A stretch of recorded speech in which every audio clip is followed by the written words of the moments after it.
In 1991, Steve and Beth Lee moved with their 2 young sons into a 2-story log home on a 5-acre property in the Black Forest region of Colorado. The area was secluded and scenic, just what the Lees wanted for quiet country living. However, within weeks of settling in, strange occurrences began. The family would come home to flashing lights inside the house and hear inexplicable noises such as heavy footsteps on the roof, chains rattling in the night. An even more disturbing phenomena was a pungent chemical odor that would permeate the house at odd times, a smell so acrid that it burned the family's eyes and throats. These early events would set the stage for what would become one of Colorado's most infamous hauntings. In this video, I will cover the case in its entirety and then provide new information and updates at the end. Please like, share, and subscribe. Now, let us begin. Mere days after the Lee family had settled into their new abode, nestled amongst the pines, they are confronted with paranormal happenings. Initially, the disturbances seem harmless, as the couple's 2 young sons began to voice concerns about peculiar lights flickering in their rooms and eerie shadows dancing across the walls. But the situation takes an ominous turn when Steve and Beth themselves bear witness to disturbing and terrifying events. This is the untold story of the haunted house of the Black Forest in Colorado.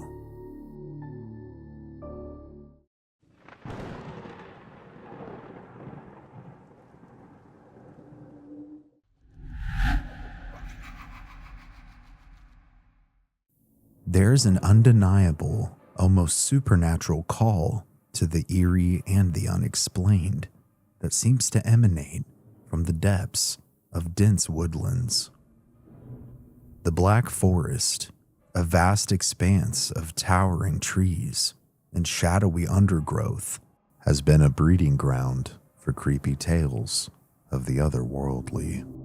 Amidst this foreboding landscape lies a dilapidated house, its weathered walls and creaking floorboards harboring secrets that have captured the imagination of paranormal enthusiasts across the nation. This isolated dwelling, nestled deep within the Colorado wilderness, has earned a reputation as one of the most haunted sites in the United States. Its very existence a testament to the enduring power of mystery and the unknown. The region referred to as the Black Forest is an unincorporated area situated in El Paso County, Colorado, nestled near the city of Colorado Springs. This area was traditionally known as the Pineries, a vast expanse spanning over 1,000 miles, aptly named for the dense concentration of majestic ponderosa pine trees that blanketed the landscape. The Black Forest's remote and secluded nature, coupled with its towering evergreens and rugged wilderness, has long captivated those seeking solitude and a connection with the untamed beauty of nature. The secluded log cabin, nestled deep within the Black Forest region of Colorado, seemed like a tranquil oasis for the Lee family when they first laid eyes on it in 1991. Stephen and Beth, along with their 2 sons, had relocated from Louisiana, seeking a serene escape amidst the towering pines and pristine wilderness. The sparsely populated area, known for its slow-paced lifestyle, crisp air, and breathtaking vistas, promised a dream home surrounded by untouched nature. Little did they know that this idyllic retreat would soon become a source of inexplicable occurrences and unsettling experiences that would forever alter their perception of the supernatural. About the Lees. Stephen Lee, a father, husband, and truck driver, had done well for his family. And wanting a change of scenery, they found what they believed to be their dream home. A 6,000 square foot, 3-story cabin located within the Black Forest. Situated on 5 acres of land, Stephen and his wife Beth, with every step as they surveyed the property, could envision their 2 young sons playing and growing up there. Their own little piece of the American dream. So, it took a little bit of time, but their offer on the home was ultimately accepted, and within the coming months, they would soon call this secluded place home. However, they would fail to realize that it wasn't just inhabited by the family of 4. The first week at their new residence seemed like something out of a fairy tale. Mom, Dad, and the kids were all comfortable and very happy after making the long trek from Louisiana to Colorado. And the family themselves seemed happy and content with their decision. However, this would change.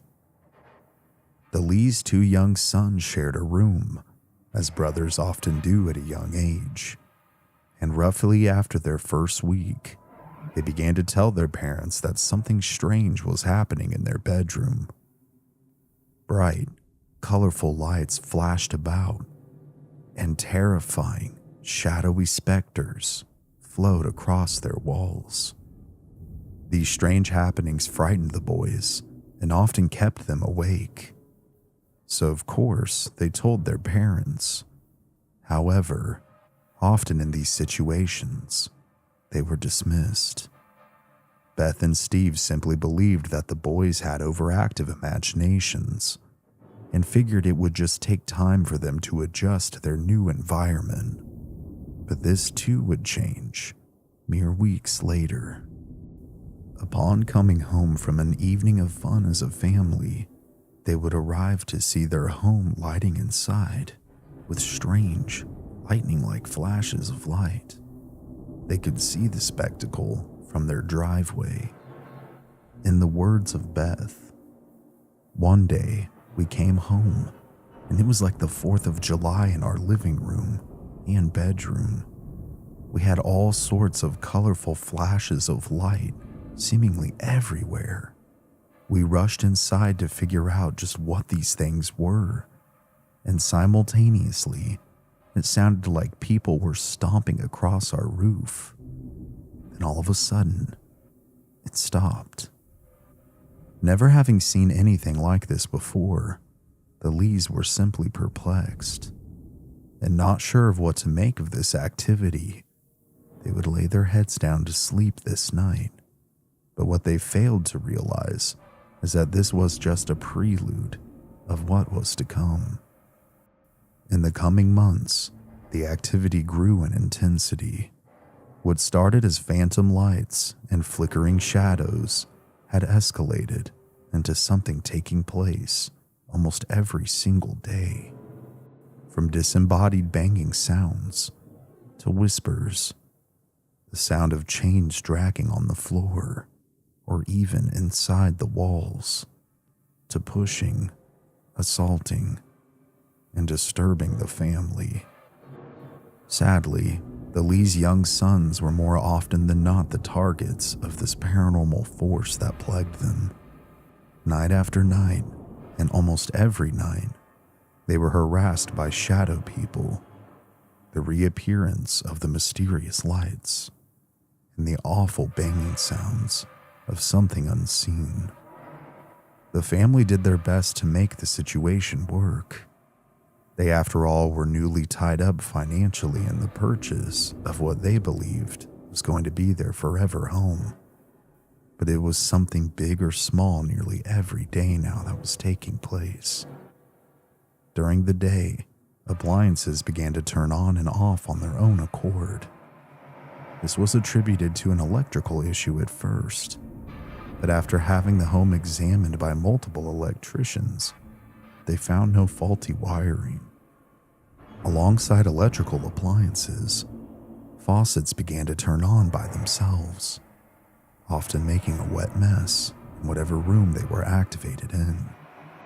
During the night, the reemergence of the lights, the movement of the shadow people, and the sounds truly haunted them.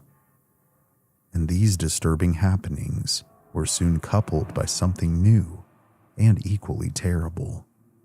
A noxious, chemical odor began to appear in the home with no rational origin. The smell of these mystery chemicals burned the nose, eyes, and throats of everyone whenever it appeared.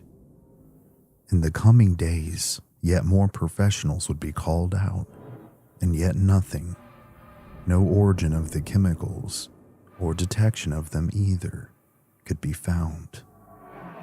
It seemed that whatever force that dwelled within the walls of the cabin home in the woods had a particular hatred for the Lee family, and this force soon began to physically hit all of them seemingly whenever it could, often leaving bruises.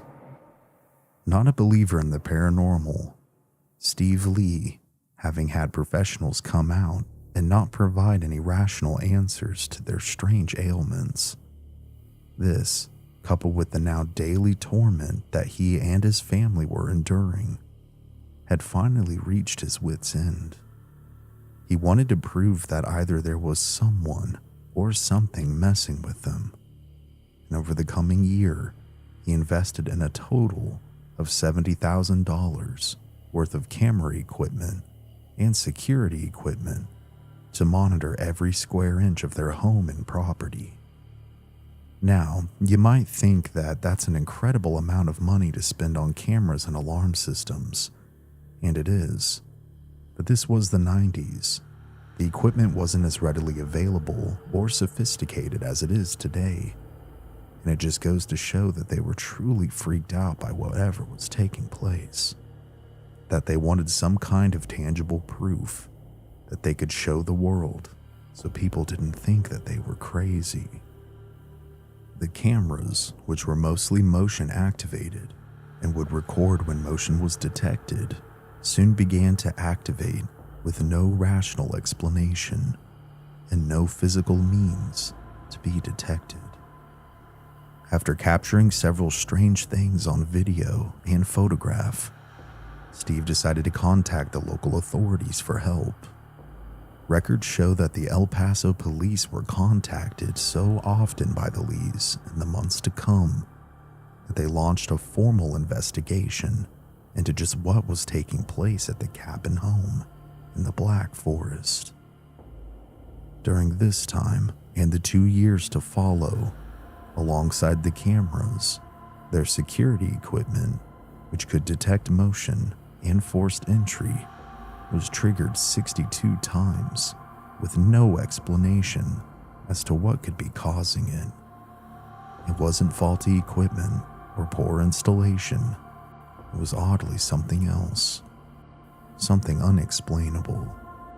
With not even the police able to rationalize what was happening to the Lees, Beth and Steve decided to take things one step further. They hired a private investigator. This was in part due to the police also growing tiresome of being contacted for assistance, and then there being nothing that they could do about it. Between the cameras and security equipment, and now hiring a private investigator, the Lees had all but spent the rest of their life savings. Most people, if it ever came to this, would simply try and cut their losses and sell the home. And we don't know if the Lees could have sold the home and moved elsewhere, but they truly still believed that this massive cabin home was their dream home, and they didn't want to give it up without a fight. Unfortunately, though, the private investigator was unable to help them. This left the Lees to simply tough out anything and everything that they had and were continuing to experience. After moving in 1991, the year now was 1995, and the activity had persisted despite the efforts of the Lee family to uncover just what was causing it. Steve, who still figured there had to be a rational explanation for what was taking place, had a little bit more of an open mind after a lengthy discussion with Beth. Seemingly having done everything else, the Lees concluded that they would try and contact paranormal investigators to see if they could do anything about the otherworldly happenings taking place in their home. After some research and calling numerous numbers, the Lees ended up getting in contact with the person who would end up being involved with the television show Sightings. Sightings was an American paranormal and news show that aired throughout the 1990s, covering various unexplained and fringe phenomena.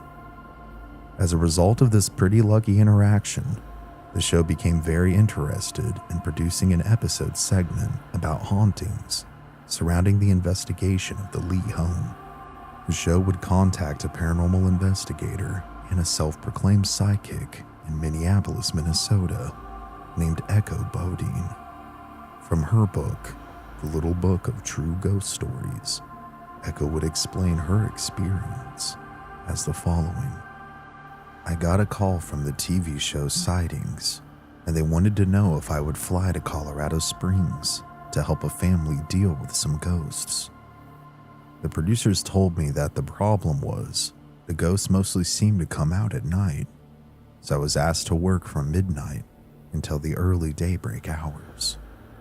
It was a very hot day in mid-July when I arrived in Denver around 10 p.m. It was pretty eerie. There was intense lightning all throughout the sky and rain pouring down. I remember thinking how perfect the spooky weather was for investigating hauntings. Steve, the owner of the log home, was at the airport to pick me up. He was very open about not believing in ghosts. And as we drove through several towns in Colorado, I listened to him tell me story after story about some of the things that had gone on in their house. They heard voices, footsteps. Things would move from room to room. It took close to an hour to get up to their house in the mountains. And alongside the rain, a fog hung about 10 feet off the ground. When we arrived and I entered their 3-story log cabin home, from here I was greeted by a producer who asked me if I could take a seat while the scientist they had hired told us about his thermal camera.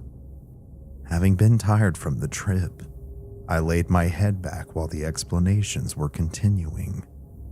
And suddenly, I heard a voice come from behind me. It said, "Hey, come here." Upon turning around, I saw a large ghostly man. About 6 feet tall, the specter was wearing blue jeans and a blue checkered flannel shirt. I then heard in unison multiple voices tell me to look over here.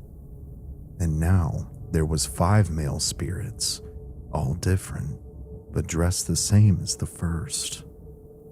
The original ghost said that his name was Tom, and that this was his house, and that no one was going to make him leave.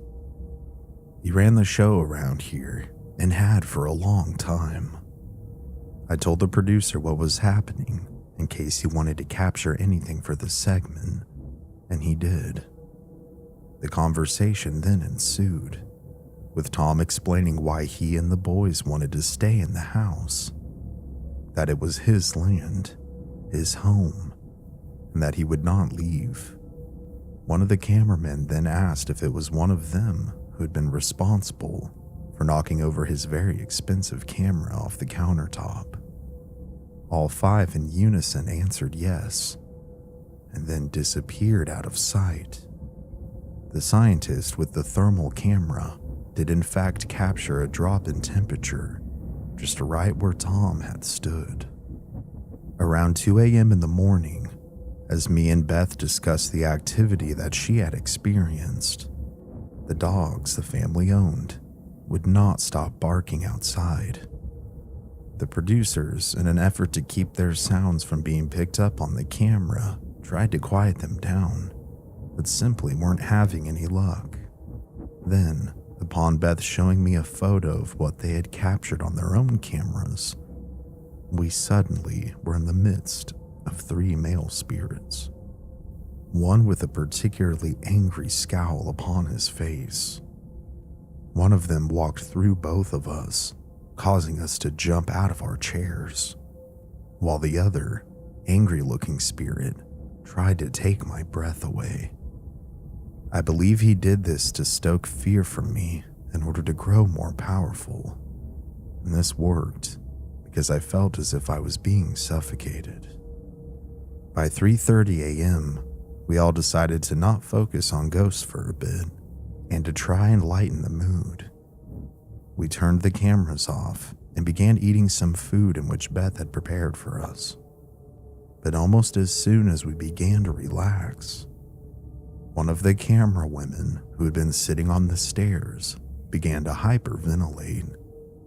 She then jumped up and screamed, "Get it out of me," as she fell down the stairs and onto the floor, writhing in pain.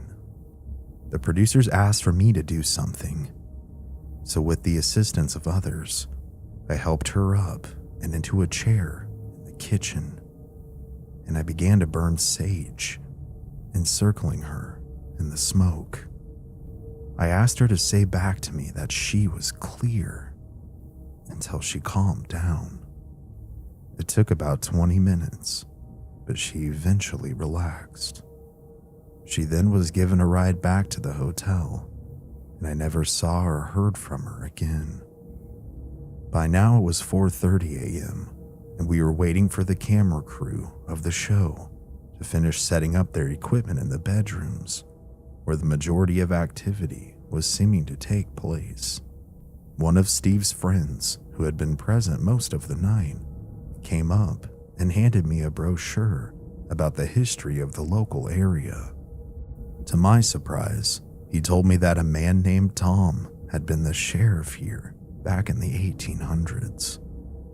I felt shivers up my spine as I realized that this was the same Tom that now haunted the Lees' home. Roughly 5 a.m., as we set off to investigate the last bedroom, I walked into the room and saw there in the rocking chair in the corner who would turn out to be Beth's deceased grandmother. And on the opposite side of the room was Tom and the several male spirits under his control. We ended up burning sage and asking them all to move on to the other side. They all did leave the building, but I'm not convinced that they moved on. At about 6 a.m., we finally finished saging the entire house. Exhausted, we packed up our equipment and went back to our respective hotels. I've spoken to Steve and Beth since, and they informed me that activity at the cabin persisted shortly after our departure, and that although not fully convinced, Steve is convinced that there are things in this world that we will never truly understand. Sightings would do a follow-up episode segment years later with the Lees, where they brought in several spiritualists and an expert in hyperdimensional studies, and all would come to the conclusion that the home was indeed haunted. The expert would draw the conclusion that the home sat atop an interdimensional vortex, and coinciding with his conclusion, interestingly, a Hopi elder from the local area would also explain that the Black Forest sits on top what the Hopi call a rainbow vortex, a raging storm, a portal of sorts that contains great spiritual energy and the coming and going of many souls. Sometimes they burn out over time, and sometimes they don't. They are considered gateways between the world of the living and the spirit realm. Some strange and noteworthy things that took place during the second filming of the show's sightings at the Lees' residence was that a paranormal investigator had asked anyone if the name Howard bore any significance to them. The Lees were surprised because one of their best friends in Colorado Springs was a man named Howard. The entity then told the investigator, who relayed the information to everyone, that he was Howard's son, and that he in fact had not killed himself, but rather had been murdered. This disturbed the Lees a great deal because Howard's son had supposedly taken his own life by consuming deadly chemicals, working as a chemist. The stories and reputation of the home got such a local buzz from the press that even a Colorado senator by the name of Charles Duke visited the home with his own camera crew and would snap a few photographic pieces of evidence of apparitions, to his and everyone else's surprise. Senator Duke was so convinced of the Lees' haunting that he even contacted the FBI to conduct a formal investigation. But the Bureau would rebuttal with, no federal laws had been broken.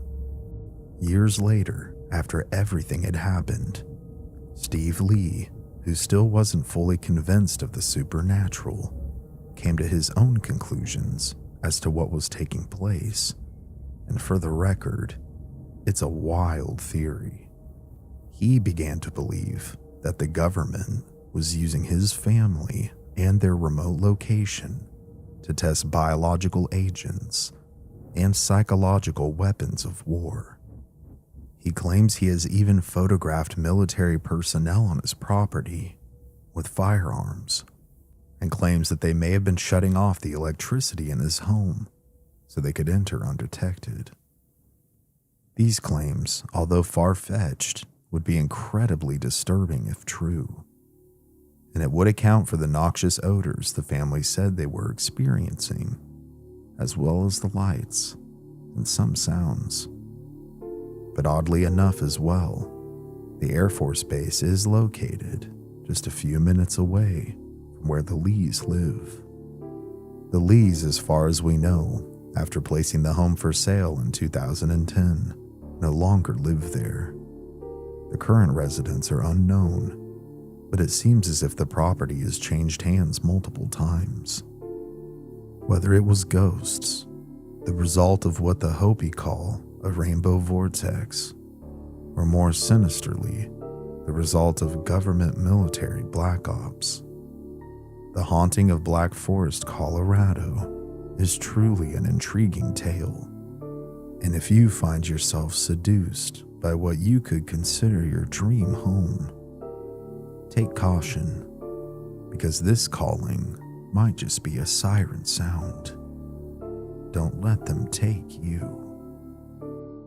My original video, which I put out in 2024, called The Untold Story of the Black Forest Haunting in Colorado, presented the above narrative. However, as with any story, there are additional layers to this case, including official investigations, later statements, and alternative theories.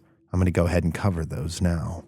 The El Paso County Sheriff's Office was heavily involved in the early 1990s when the incidents were first reported. As mentioned, deputies responded to dozens of 911 calls from the Lees. Sheriff records show an investigation was formally opened in April of 1993 after Steve reported phenomena like laser-like lights in the house at night, unexplained noises on the roof, and strange chemical odors in his truck. Officers conducted 45 follow-up visits to the property, treating it as a possible prowler or harassment case. In an unusually thorough effort, the sheriff's department even gathered physical samples for analysis. They sent a bedsheet, some clothing, and a soaked rag, which had a particularly strong odor, to the Colorado Bureau of Investigation Forensic Lab to test for volatile chemicals or substances. One detective got a whiff of the mysterious rag and experienced burning sensations in his nose and throat, confirming the Lee's description of the irritation. Yet the lab results came back negative for known noxious chemicals. Nothing abnormal was detected on the items. The sheriff's office also examined a CB radio from Steve's truck after he complained it malfunctioned during the disturbances, but found that it operated normally under test conditions. With no hard evidence of a crime or culprit, the sheriff's office eventually shelved the case. "We've never been able to determine that there was a crime," Sergeant Stan Ross explained. noting that despite the Lees' frequent complaints, deputies couldn't find any human instigator or lawful violation to pursue. Essentially, law enforcement had reached a dead end, officially classifying the incidents as unexplained, but with no further action possible. Frustrated by the lack of resolution, Steve Lee sought help from outside local law enforcement. In 1996, he contacted his state representative, Colorado State Senator Charles Duke, who lived in the area. Senator Duke was initially skeptical but agreed to visit Lee at his home as a constituent service. Armed with his own 35mm camera, Duke toured the house in July of 1996 to witness the phenomena himself. He took a number of photos of the interior, aiming at nothing in particular, just to see what might show up. He saw anomalies in the photos, including a bright light beam streaking through one image that had not been visible to his eyes at the time. He also captured faint cloudy humanoid shapes, very similar to the light forms the Lees had shown him on their own pictures. One of Duke's photos even revealed a clear apparition of a dog that was not present physically, visual evidence of the ghost dog that the family had reported seeing. Experiencing this convinced him that something very odd was occurring at the Lee home. Concerned for his constituents and intrigued by his own findings, Senator Duke took an unprecedented step, and he reached out to the FBI for assistance. Duke had contacts in the FBI due to unrelated work on a high-profile standoff in Montana, and he cautiously broached the subject of the Lee property with a senior agent by the name of Greg Groves. The FBI did not launch a formal investigation. After all, there was still no evidence of a federal crime, but Agent Groves did assign someone to speak with the Lees and review their claims. For a brief time, the Bureau analyzed the information to determine if any federal law, for instance, illegal surveillance or trespassing on federal land, misuse of military equipment, etc., that would warrant FBI jurisdiction. In the end, the FBI concluded that there was no federal violation to pursue. According to Senator Duke, the FBI essentially told him that their hands were tied unless something concrete like a criminal hoax or a national security issue emerged. However, in an intriguing twist, one FBI agent allegedly suggested off-record that poltergeists might be the cause of the Lee House disturbances. Beyond the sightings, television investigations featured in the video, the Black Forest haunting continued to draw interest from paranormal researchers through the late 1990s and into the 2000s. One notable investigator, Dennis William Huck, visited the Lee home in October of 1996. Huck, an author of Haunted Places, The National Directory, recorded additional unexplained phenomena during his visit, further corroborating the early findings. In March 1998, Fate magazine, a long-running journal on paranormal topics, published an article titled The Black Forest Haunting, which featured infrared photographs taken in the Lee house that showed some of the apparitions and light forms in vivid detail. Copies of the Fate issue circulated among enthusiasts, and it cemented the case's reputation as a uniquely well-documented haunting. In fact, by the beginning of 1997, the Lees had accumulated so much evidence that it was being described in summary as 3,000 plus photos and hundreds of hours of video, something that is almost unheard of in a typical ghost case.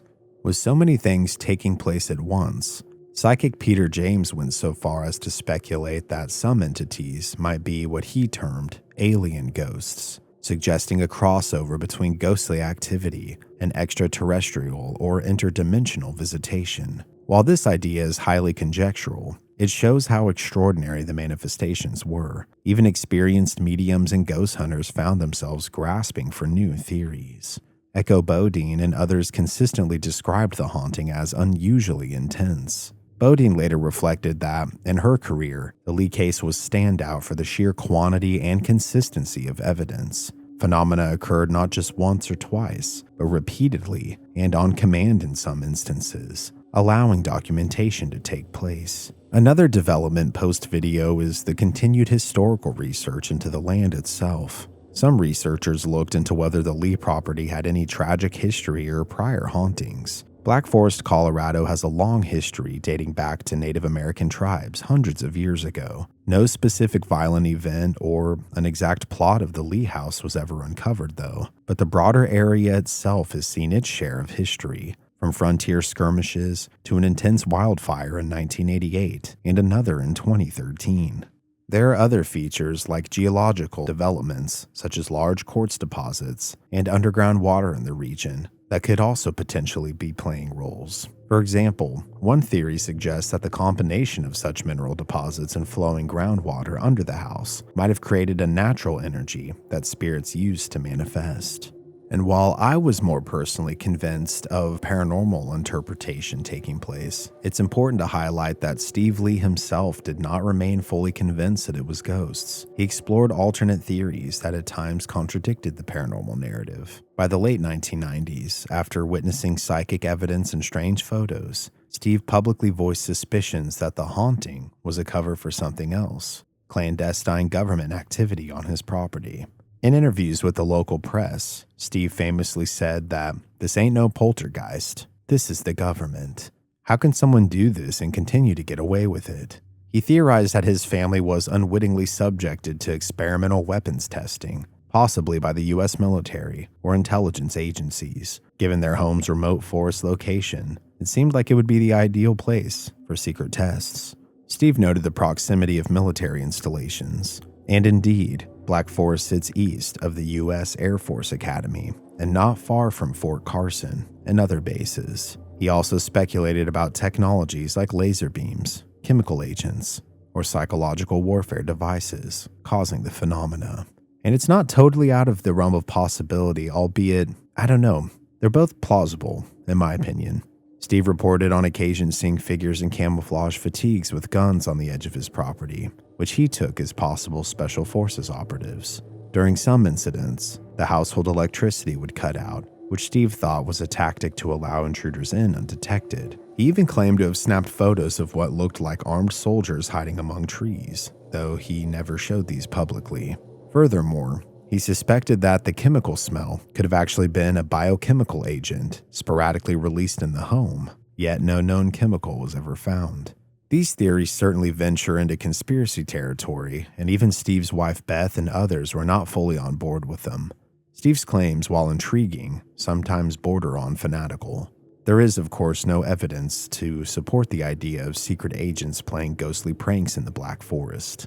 Now that I've recapped the story and given some updates, in summary, the Black Forest haunting of the Lee family remains a potent modern ghost story, one where the lines between legend and investigation blur. My original video captured the dramatic essence of the tale, and further research only adds to its mystique.